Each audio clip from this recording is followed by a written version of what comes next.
Hey guys, what's up? It's finally here. It's JoJo Music Reaction Podcast and Artwork Week. And that's right, we are starting this whole JoJo thematic week this time with an artwork, which is the artwork that you're watching right now. I've not actually quite done this before. In fact, I would say that this is the first time for this channel, which is having a video exclusively on an artwork. JoJo's artwork. But this is not actually done by me because I don't really have any talent in drawing. So I got my friend with me who has so much experience because she is an actual illustrator working on many projects on many different kind of illustration and animation. So this thing is pretty cool. This thing is actually done by my friend and I have her with me here today. So everybody say hello to HQ. HQ, how's it going? I'm good. I actually got some drinks with me because I am an artist and I am just not very good with this whole social media and talking thing. So I've got some apple cider with me. Wow. You know, that's actually a pretty good thing to accompany someone to just talk in front of a camera or in front of a microphone. Yeah. Looking forward to talking about this. I actually thought of just cracking up a can of beer while I do a live concert reaction because it's a concert reaction and I have to sit through 2 hours of amazing music, but it's 2 hours in front of a camera and sometimes you could get a little bit stiff, so alcohol does work. So I think you made a good move. I think bringing a cider is definitely something that will help.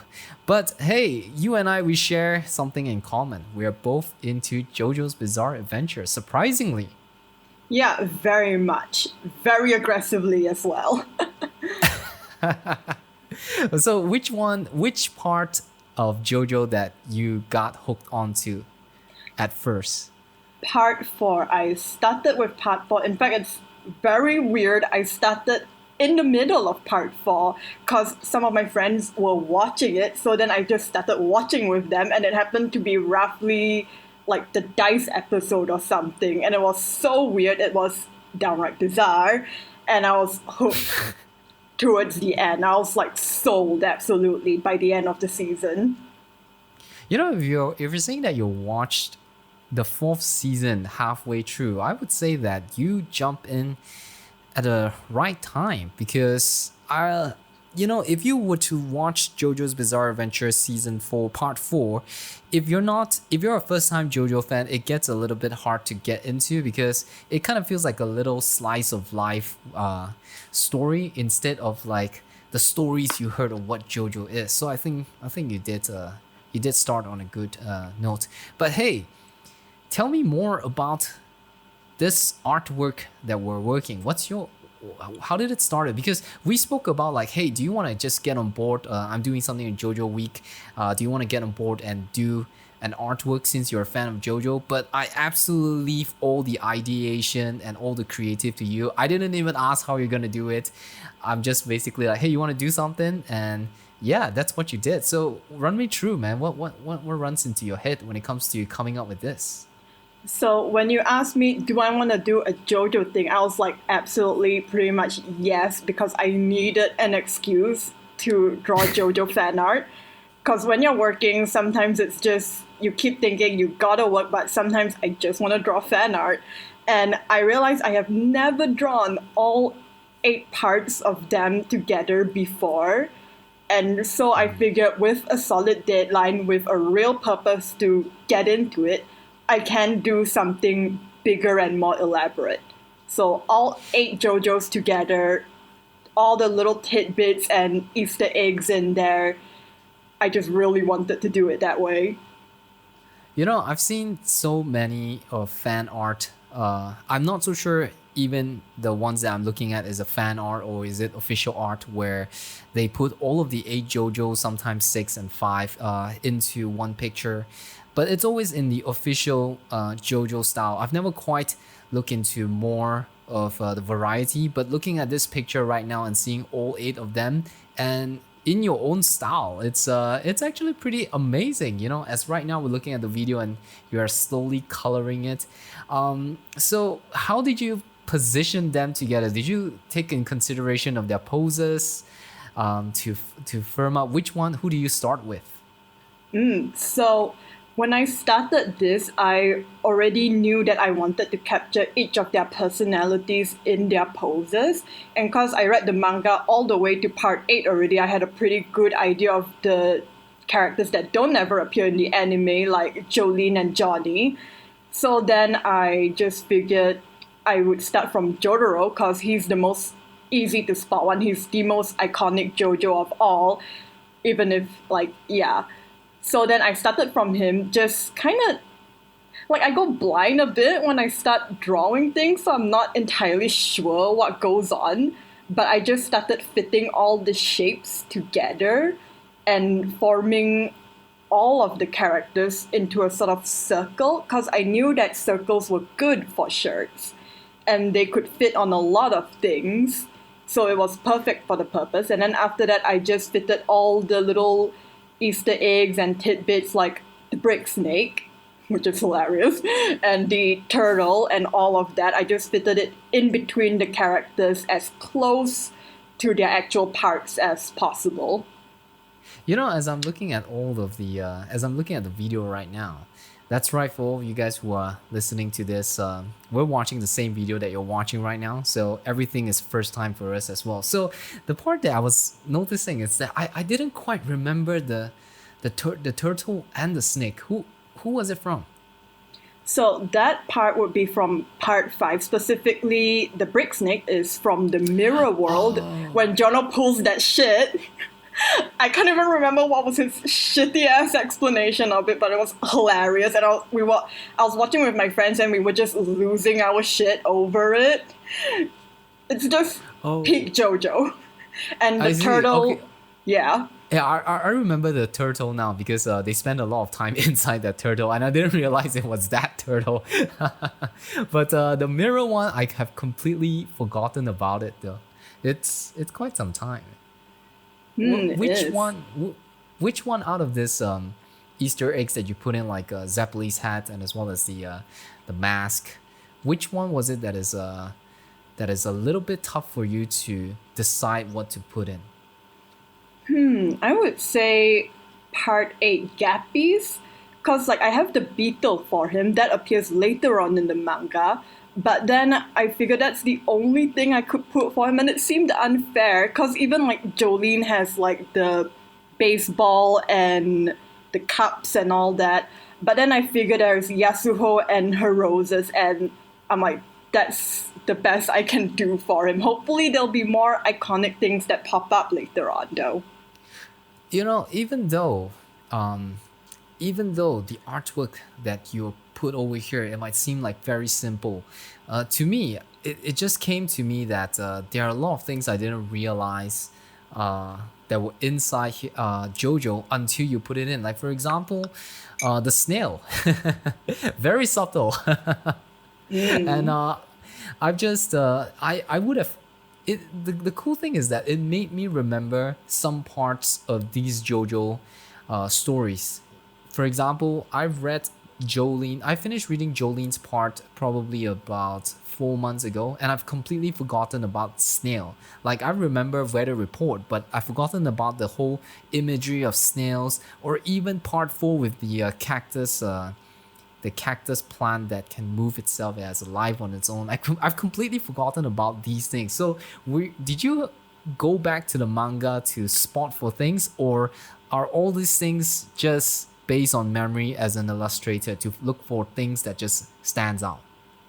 Honestly, 90% of it is based on memory. The only one I had to really go back for was part 1. Because I was like, okay, I kind of remember the sword. I remember laughing out loud as an English speaker. I found it hilarious, the whole pluck and luck sword thing. And again, part 8, the beetle. Because I haven't read up to that part yet, so I like called up someone and was like, oh, do you remember anything iconic in part? And he was like, the beetle. And then he just like showed me the beetle, and I'm like, what is that? Is that beetle or JoJo? I still don't know, but I really want to find out.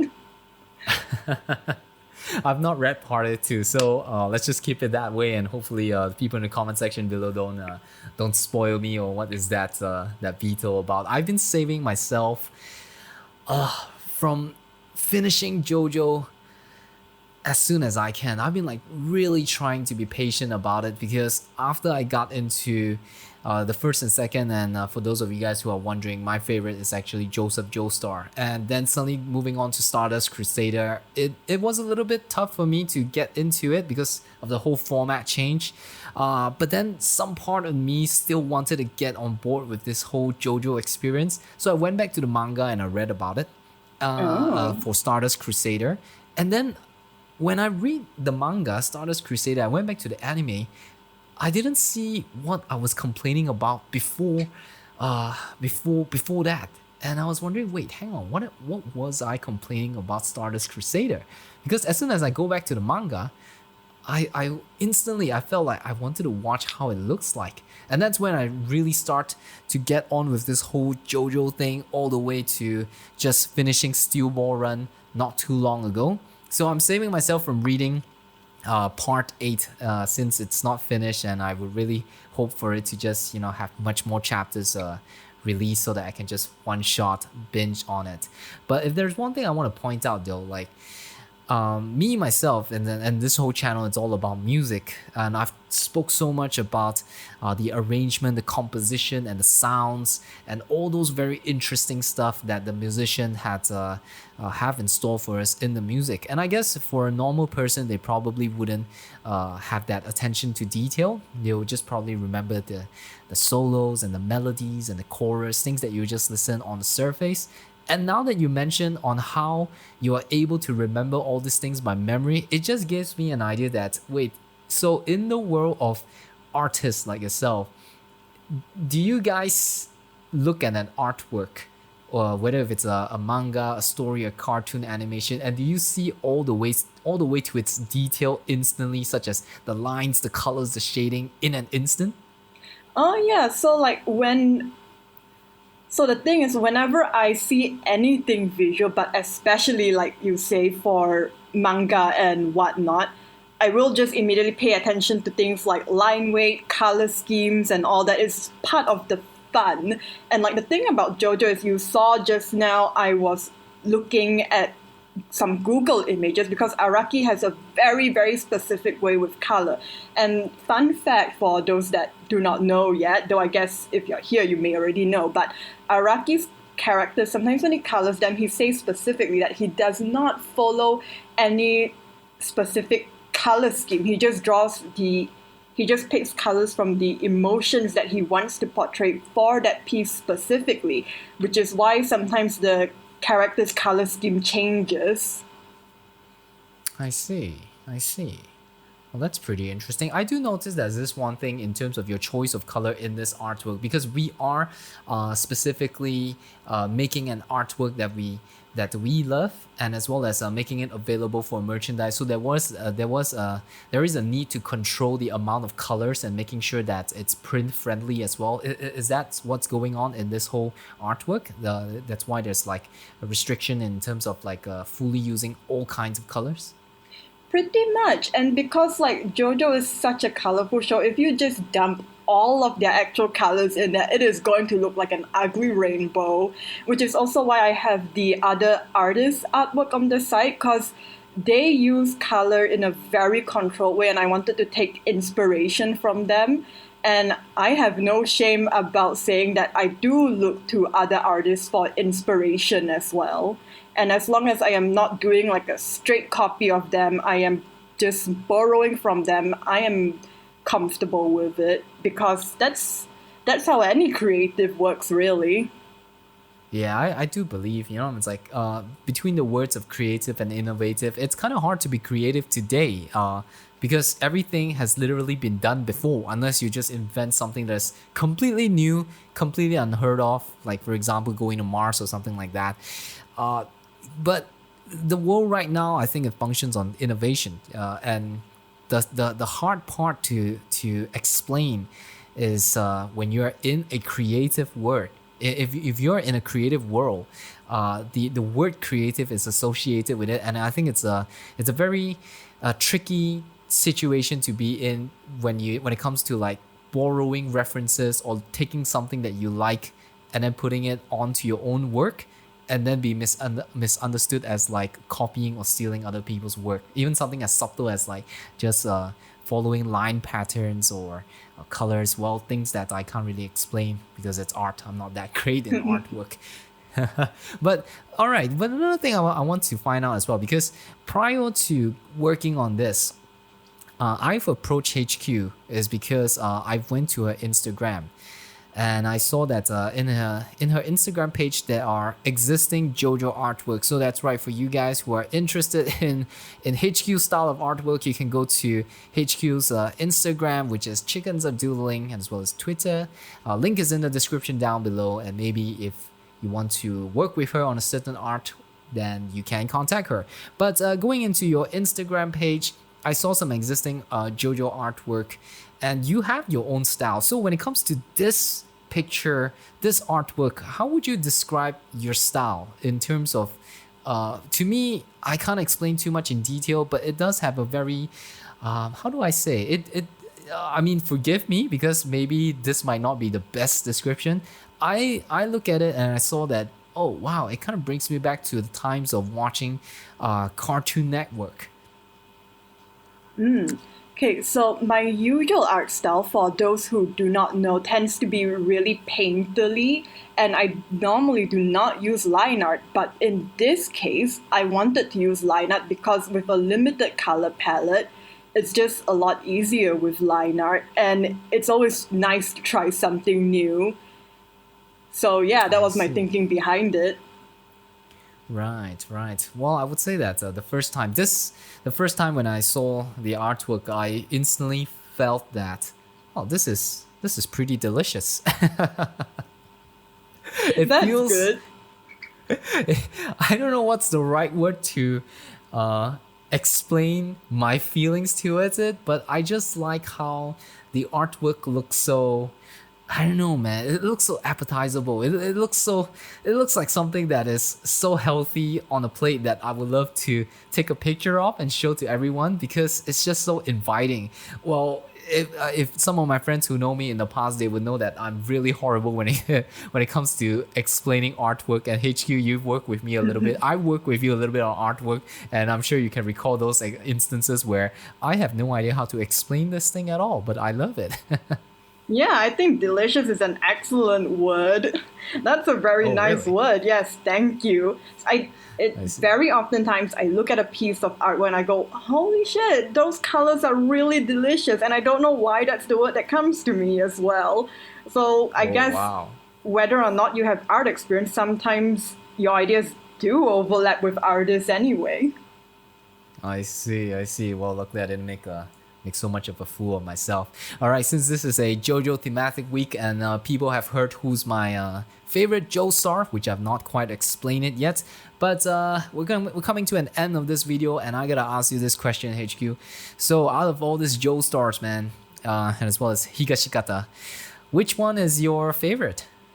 Oh shit, I was dreading this question because that is a very hard question. I love all of them so much, which is the most generic answer ever, but I'm like, maybe, see, the fun thing about Jotaro is all the subtext that is happening there. He's such an angsty teen, but it's because he is like a foreigner in his own place because he's like, his dad isn't there all the time and shit like that. But at the same time, Josuke is so happy and adorable, and Giorno is just wonderfully gender non-conforming and interesting, and he made bricks me. I'm gonna have to go with Josuke. Oh, wow. Well, it is the first joestar that you started, man. Well, HQ, thank you so much for joining this video, and as well as thank you so much in working together and collaborating on this whole JoJo week. So thank you so much, HQ, for coming. I just want to share to all of you guys, because in a very short while, you'll see the whole artwork completing in the video. And at the same time, I just want to shout out to HQ and Go to her Twitter, which is BirdHQ, and as well as Insta, Tumblr, Chickens are dueling. Link is in the description down below. Please support us if you're a fan of JoJo and if you're a fan of this channel, and especially if you love seeing what you're seeing, you can go to tpublic.com and check out the t-shirt which has this artwork. Or if you're interested on any other merchandise or any other products that you wish this artwork is on, just let me know. Just message me, drop it in the comment section. I'll be sure to check it out and I'll make it available. So HQ, before we reveal the whole artwork in a very comfortable size in this whole video, any departing words? Not particularly, just that I love JoJo, and if you ever want to talk to me about JoJo, you know my Twitter handles and all that. So thanks for having me. Alright, thank you so much, and for all of you guys, thank you so much for watching. Please support us, and I'll see you tomorrow for Sonochi no Sadame reaction. I'll see you next time.